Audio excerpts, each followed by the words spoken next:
नमस्कार श्रोताओं, आज आप लोगों को सुनाने जा रही हूँ कहानी छलकती हुई जज्बातें भाग 17। मोहन अपने ही मन में सोचने लगा, इससे यही प्रतीत होती है कि वह मुझे कितना चाहती है। मोहन उसे सहलाते हुए तथा सांत्वना देते हुए कहने लगा, तुम इतना फिक्र क्यों करती हो? जिसकी जो इच्छा है कहने दो ना, उनके कहने से क्या फर्क पड़ता है। तुम इस तरह से मायूस मत हो, भगवान पर भरोसा रखो, वह जरूर कोई उपाय करेंगे। कहते हुए मोहन सुलोचना के आंसुओं से भींगे चेहरे को अपने हाथों से पोंछने लगा और कहता है, अब मत रो। सुलोचना अपने आप को संभालते हुए मोहन को अपने पलंग पर बिठाकर बातें करने लगी। शंका जाहिर करते हुए कहने लगी, मौसी जी और क्या कह रही थी? दुविधा भरे लफ्जों में मोहन कहता है, नहीं ऐसी कोई बात नहीं है, यूं ही नाटक मंडली की इतिहास बता रही थी। तभी नाराजगी भरी लहजे में सुलोचना कहती है, मौसी और नाटक मंडली की इतिहास? आप भी मुझे सांत्वना देने की कोशिश कर रहे हैं और झूठ कह रहे हैं। मुझे समझ में आ गई है कि वह मेरे और आपके बीच में अड़चन डालने और दरार डालने की कोशिश कर रही है। मुझे मालूम है कि किसी के घर परिवार बस जाए यह बात उन्हें पसंद नहीं है। उन्हें डर है कि कल को उनके नाटक मंडली कैसे चलेगी। यही बात है ना? मैं तो यही जानती हूँ कि सभी लोग अपने अपने नसीब को साथ लेकर जन्म लेते हैं, नहीं तो क्या आज मैं इस नाटक मंडली में होती।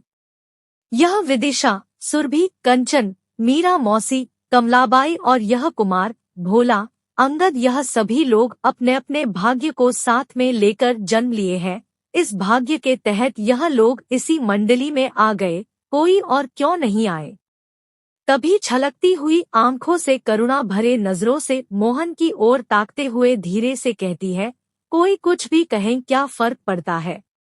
लोगों के दिल में सच्चा प्यार होनी चाहिए। अगर प्यार सच्चा हो तो पत्थर को भी पिघलाकर पानी बना सकता है। कहते हुए फिर से सुलोचना की आंखों से मोतियों की तरह बूंद के रूप में आंसू छलकने लगी। आवेगों में आकर सुलोचना अपनी आंचल से अपनी आंखों से छलकती आंसुओं को और गालों को पोंछते हुए अपनी चेहरा को दूसरी और घुमाती हुई अपनी आंसुओं को छुपाने की कोशिश करती है।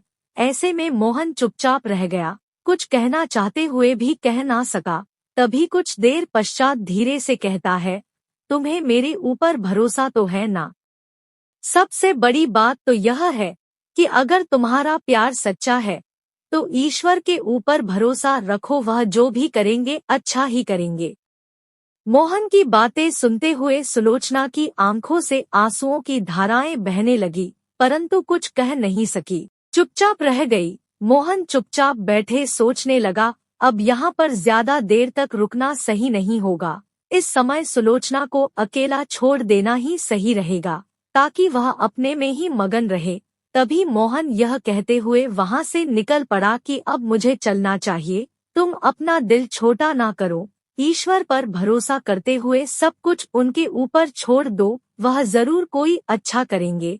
अब मैं चलता हूँ, मैं नाटक शुरू होने से पहले आ जाऊंगा। तुम व्यर्थ की चिंता ना करो और ईश्वर पर भरोसा रखो।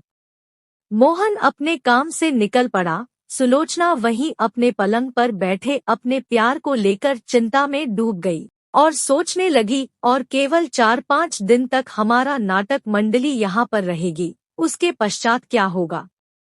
उन्हें एक दिन देखे बिना मैं पागल सी हो जाती हूँ, मेरी तो जान निकल जाती है, और यहाँ से जाने के पश्चात मेरी क्या हाल होगी।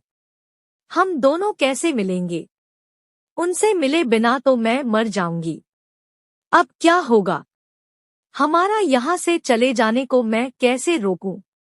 मंडली को यहाँ के समय सीमा पार होने के पश्चात तथा मेला खत्म होने के पश्चात तो हमें यहाँ से जाना ही होगा। हे भगवान, अब मैं क्या करूं? कोई उपाय बताओ ताकि हमारा प्यार सदा बनी रहे। उन्हें देखे बिना मैं मर जाऊंगी, भगवान तुम कोई उपाय करो। मोहन के प्यार में बहके हुए कब शाम ढल गई उसे पता ही नहीं चल पाई। तभी विदिशा कहने लगी, अरे दीदी, तुम व्यर्थ रोया मत करो, सब कुछ भगवान पर छोड़ दो और उन पर भरोसा रखो। वह जरूर कोई उपाय करेंगे। तुम्हारी मन की दशा को मैं समझती हूँ, परंतु मेरे हाथ में भी तो कुछ नहीं है।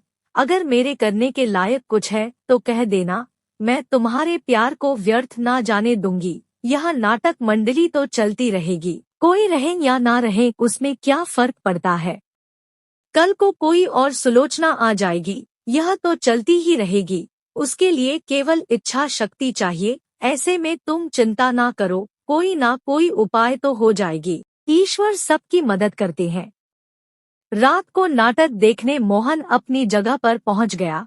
मौका पाकर कुमार को इशारा करते हुए अपना उपस्थिति की एहसास करवाता है, और नाटक खत्म होते ही वह कुमार के कमरे में पहुंच गया, जहां अंधेरे में सुलोचना उसकी प्रतीक्षा कर रही थी। मोहन को देखकर सुलोचना उससे लिपटकर खूब रोई। मोहन उसे सांत्वना देने की चेष्टा करता है तथा धीमी आवाज में उसे समझाने की प्रयास करते हुए कहता है, अच्छा सुनो, मैं कल सुबह अपने घर में जाऊंगा और माँ जी से मिलकर शाम को फिर से वापस आ जाऊंगा। तुम चिंता ना करना, शाम होते होते मैं वापस आ जाऊंगा। मोहन की बातें सुनकर सुलोचना आश्चर्य में पड़ जाती है, परंतु कुछ कह नहीं पाई और चुपचाप कुछ सोचने लगी। ऐसे में कुछ क्षण बाद कहने लगी, मैंने माँ जी और भाभी जी के लिए जो साड़ियाँ खरीद करके रखी है उसे ले जाइए, और बिट्टू के खिलौने भी। मोहन दुविधा में पड़ते हुए कहने लगा, मैं कल सुबह जाते वक्त तुमसे मिलकर जाऊंगा और जो भी हो ले जाऊंगा।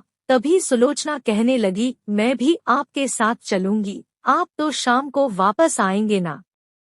मैं भी आपके साथ चलूंगी, यहाँ कुमार और विदिशा को कह कर जाऊंगी, वह मौसी को कह देगी।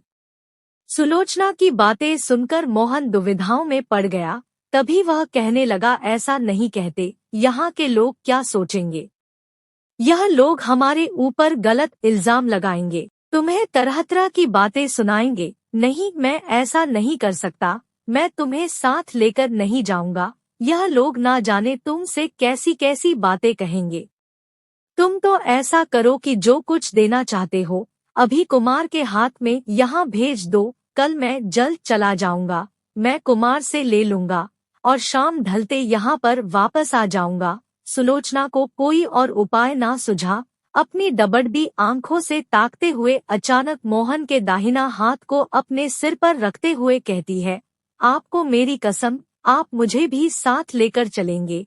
ऐसे में मोहन दुविधा में पड़ गया और आखिर में वादा करते हुए कहता है, ठीक है, तुम्हें मेरे साथ लेकर जाऊंगा, परंतु बहुत सुबह चलना होगा, ताकि समय रहते लौटकर भी तो आना है। सुलोचना कुमार को सारा कुछ समझा बुझाकर अपनी कक्षा में चली गई। विदिशा को भी अपनी बातें समझा दिया और पूरी रात अपने बिस्तर पर करवटें लेती रही। उसकी आंखों में नींद नहीं आई। अब वह विषम परिस्थितियों के मुहाने खड़ी है। ऐसे में भला उसे नींद कैसे आएगी। उसे तो केवल प्रतीक्षा है कि कब सुबह होगी और मोहन के साथ उसके घर के लिए चलेगी। रात किसी भी तरह कट गई कि अपनी तरफ से अंदाजा करते हुए सुलोचना अपने बिस्तर छोड़ते हुए तैयार हो गई और जरूरी सामान लेकर मोहन के पास आ गई और पास बैठी इंतजार करती रही कि कब मोहन उठेगा। इतने में करवटें लेते हुए मोहन को एहसास हुआ कि शायद कोई उसके बगल में बैठी हुई है। ऐसे में मोहन उठकर देखा तो सुलोचना बैठी हुई है।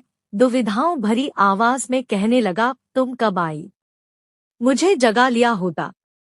कहते हुए कुमार को जगा कर कहने लगा, कुमार, अब सुबह होने को कितने देर बाकी है। जवाब में कुमार कहने लगा, मैं जरा बाहर से देखकर आकर फिर बताता हूँ। तभी कुछ देर में बाहर से वापस आकर कुमार कहने लगा, मुझे ठीक से पता नहीं चल रहा है, ऐसा करता हूँ कि मैं भी आपके साथ घाट तक चलता हूँ, ताकि अगर सुबह होने में देर भी हो तब उजाला होने तक आप लोग घर तक पहुँच जाएंगे। ऐसे में तीनों मिलकर जब चलने लगे तो कुमार अपना एक शर्ट सुलोचना को पहना देता है और कहता है, दीदी, इसे आप पहन लीजिए ताकि किसी को पता ना लगे कि आप लड़की है, और बालों को ऊपर उठकर बांध लीजिए या तो कमीज के अंदर छुपा लीजिए, बाहर लटका कर ना रखें। ऐसे में तीनों मिलकर घाट की ओर चल पड़े। किसी भी तरह से घाट तक पहुंचने के पश्चात भी चारों ओर अंधेरा छाया रहा तो कुमार कहने लगा, मुझे लगता है कि इस समय आप लोगों को चलना ठीक नहीं होगा। थोड़ी देर और रुक जाइए, जब दूर खड़ा किसी भी व्यक्ति को पहचान सके तभी चलना उचित होगा। तब तक हम सभी यहाँ पर बैठकर इंतजार करते हैं। कुमार के बातों पर मोहन तथा सुलोचना दोनों ही सहमत हो गए और देर तक इंतजार करते रहे ताकि चारों ओर थोड़ा उजाला हो जाए। ऐसे में इंतजार की घड़ी लंबे होने लगे तो कुमार कहने लगा, असल में हमारे पास घड़ी नहीं है ना। समाप्त। कहानी के अगले भाग के लिए हमारे साथ बने रहिए। धन्यवाद।